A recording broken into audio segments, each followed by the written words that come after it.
This tale or Jataka is about the story of Mahudasana, the king made famous who ruled from Dhamma, not force. It's a simple story reflecting on impermanence and acceptance. At that time, when Mahudasana had descended from the palace of Dhamma, Queen Subhada saw him on a suitable bed made of the 7 kinds of jewels that had been laid out for him near the Kadira forest. He was lying on his right side with the intention of never getting up again. Lord, there are these 84,000 cities, the foremost of which is Kusavati, the royal seat. Set your heart there. When she had said this, Mahudasana replied, Do not say this, Queen, but advise me rather. Give up your desire for this and do not have longing. Why is this? The queen asked. Because today I am to die. And then the queen, weeping, wiped her eyes and with difficulty and in distress said what he had asked, crying and grieving.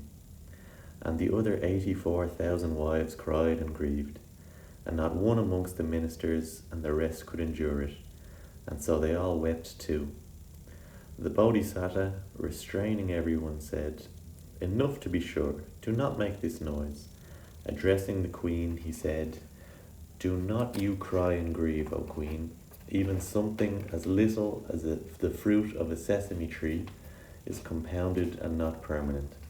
So all things are impermanent and subject to destruction. Saying this, he gave advice to the queen and spoke the following verse. Impermanent indeed are conditioned things, for they partake in birth and old age. What arises ceases, happy is the calming of these things. Thus, Mahudasana brought his talk to its peak with its teaching of the deathless, the great Nibbana, and gave this advice to the people who remained. Be generous, guard your virtue, and keep the upasatha. He then found his end in a heaven realm. The teacher gave this talk and made the connections with the birth. At that time, Rahula's mother was Queen Subhada, the treasurer of the advisor was Rahula, the Buddha's assembly were the rest of the people, and I was Mahudasana.